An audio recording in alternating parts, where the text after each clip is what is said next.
12 juin 2009, les Iraniens votent en masse pour reconduire ou non Mahmoud Ahmadinejad. Mais dès le soir du premier tour, Mir-Hossein Mousavi, le principal opposant du président sortant, dénonce des fraudes et revendique la victoire.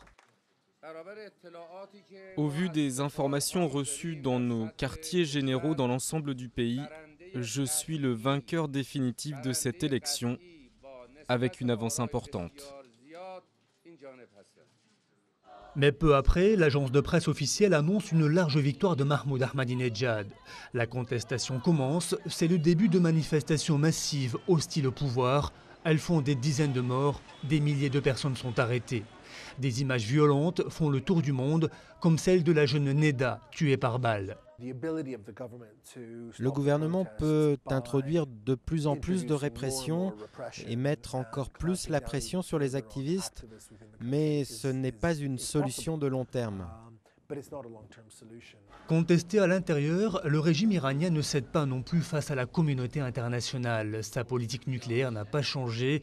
Téhéran a même accéléré l'enrichissement de son uranium. Résultat, l'ONU lui inflige de nouvelles sanctions pour la 4e fois depuis 2006. Mais pour ce chercheur, peu de risque d'une rupture totale du dialogue. L'ONU, les pays occidentaux ont besoin de ce dialogue parce qu'ils veulent savoir qu'est-ce qui se passe à l'intérieur de l'Iran, surtout au niveau atomique. Un an après la réélection contestée du président Mahmoud Ahmadinejad, l'Iran traverse une grave crise politique. Et même si le pouvoir a repris le contrôle de la rue, il n'est pas parvenu à museler totalement l'opposition réformatrice.